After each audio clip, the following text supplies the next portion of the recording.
Section D 5મા ક્વેશ્ચનની શરૂઆત આપણે કરી રહ્યા છે. રાઇટ ડાઉન લખવાની શરૂઆત કરજો મારી સાથે સાથે જ. 5મો પ્રશ્ન આવ્યો છો તમે સેક્શન ડીની અંદર. સેક્શન સી ચાલી ગયો. સેક્શન ડીનો 5મો પ્રશ્ન. Write down in your notebook. જિંદગીના વિમાને નુકસાન વળતરનો સિદ્ધાંત. જિંદગીના વિમાને નુકસાન વળતરનો સિદ્ધાંત લાગુ પડતો નથી.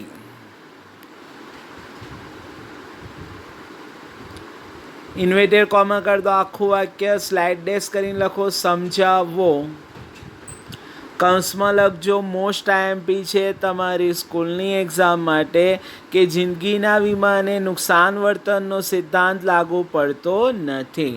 જવાબમાં પહેલો ડેશ હું લખાવું છું એ રીતના અહીંયાથી લખજો, પણ હું મારી લેંગ્વેજમાં લખાવું છું, અહીંથી નહીં લખતા. પહેલો ડેશ લખજો. સામાન્ય વિમાને નુકસાન વળતરનો સિદ્ધાંત. સામાન્ય વિમાને નુકસાન વળતરનો સિદ્ધાંત લાગુ પડે છે જ્યારે જિંદગીના વિમાને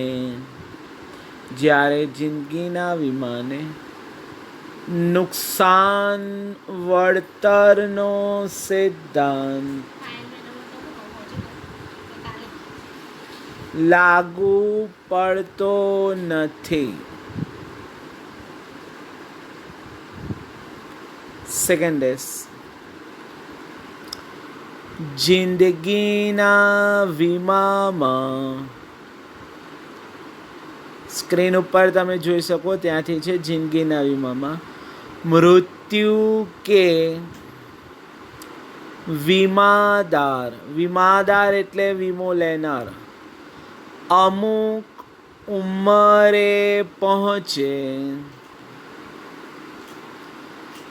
તેટલે મુદ્દત પૂરી થવી. અમુક ઉંમરે પહોંચે તેટલી મુદ્દત પૂરી થવી એ જોખમ છે.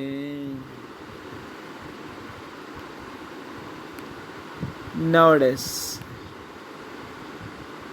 માણસના મૃત્યુથી કે તે અને તે અલગ અલગ કે તે અમુક ઉંમરે પહોંચવાથી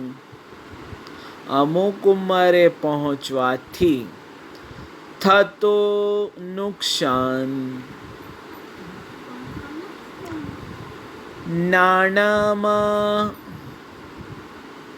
માપી શકાતો નથી.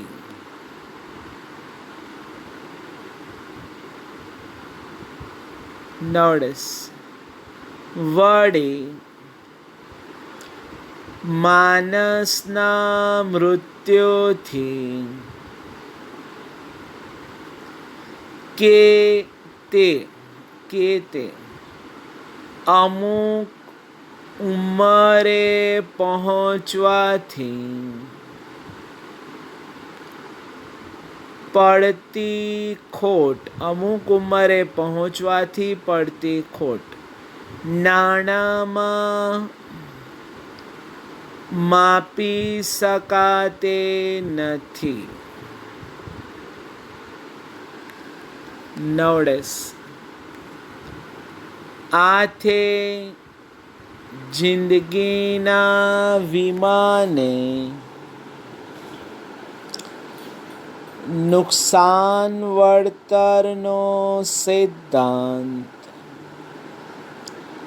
લાગુ પડતો નથી.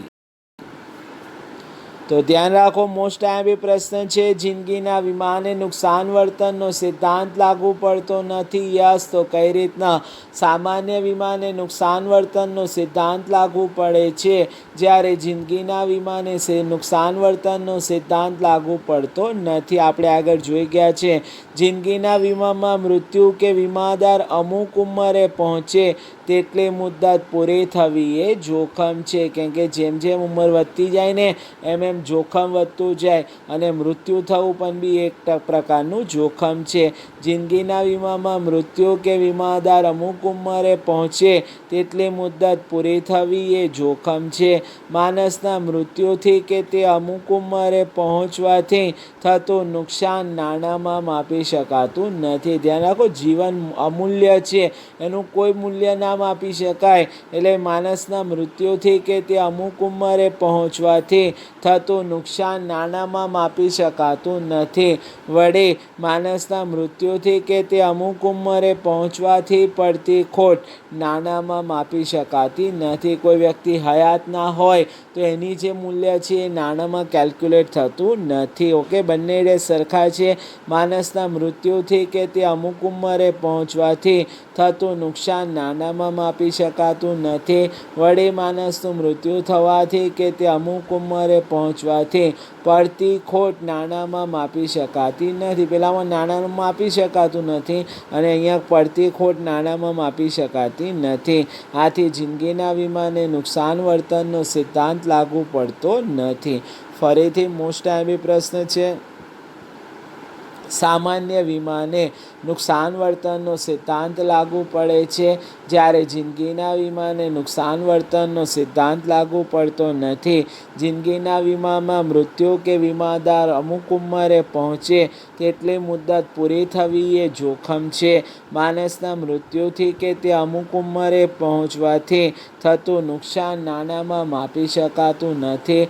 વળી માણસના મૃત્યુથી કે તે અમુક ઉંમરે પહોંચવાથી પડતી ખોટ નાણાંમાં માપી શકાતી નથી. આથી જિંદગીના વીમાને નુકસાન વર્તનનો સિદ્ધાંત લાગુ પડતો નથી. નવો પ્રશ્ન સ્ક્રીન ઉપર તમને દેખાઈ રહ્યો છે. મોસ્ટ આઈએમપી નથી પણ તમારા ટેક્સ્ટબુકમાં છે, એટલે હું તમને સિમ્પલ લેંગ્વેજ કરીને ફક્ત લખાઈ આપું છું. તૈયાર નહીં કરો તો પણ બી ચાલશે, પણ ટેક્સ્ટબુકમાં છે એટલે હું લખાઈ દઉં છું તમને. ખાલી લખવાની શરૂઆત કરજો. વીમો જોખમ દૂર કરતો નથી. વીમો જોખમ દૂર કરતો નથી, પરંતુ જોખમથી પેદા થતા આર્થિક નુકસાનનું વળતર આપે છે.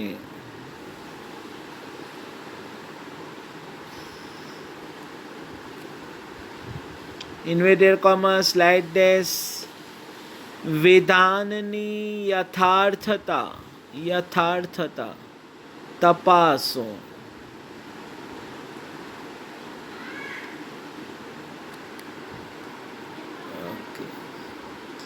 જવાબની અંદર ડેશ સિસ્ટમ, પહેલો ડેશ. દરેક માનવીએ પોતાના રોજબરોજના જીવનમાં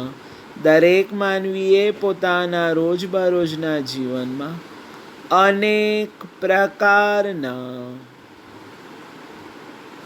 જોખમોનો સામનો કરવો પડે છે.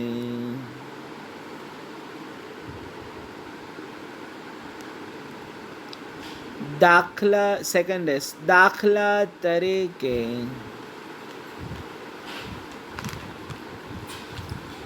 વ્યક્તિનું મૃત્યુ થવાથી તેના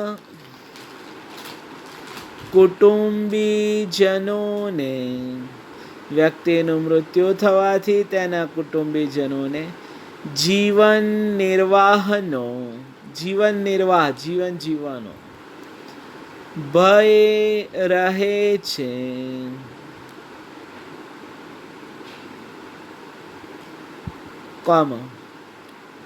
અકસ્માતથી અંગ ઉપાંગોને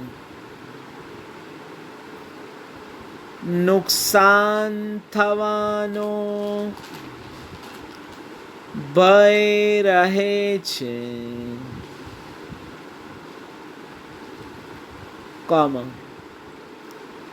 આગને લીધે માલ મિલકતને નુકસાન થવાનો ભય રહે છે.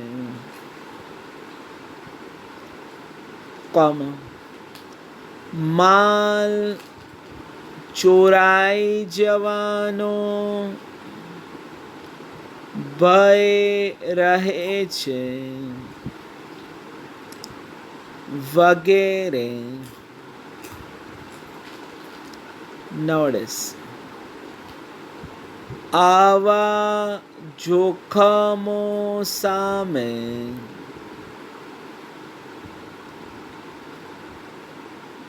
વીમો આર્થિક રક્ષણ પૂરો પાડે છે.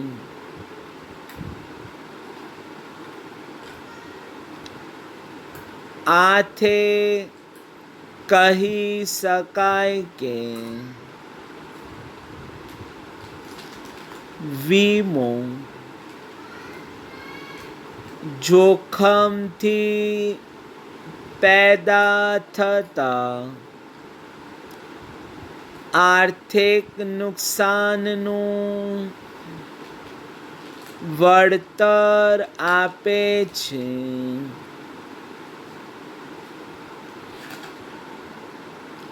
નોટિસ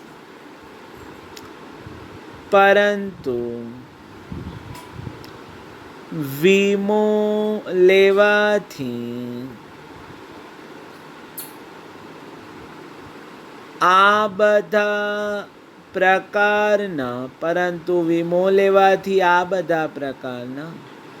જોખમોને અટકાવી શકાતા નથી. કન્ટિન્યુઅસ આથી જ તો કહી શકાય કે વીમો જોખમ દૂર કરતો નથી. ઓકે, ચલો સ્ટોપ ટુ હિયર. મળીએ છીએ પાછા નવા લેક્ચરમાં.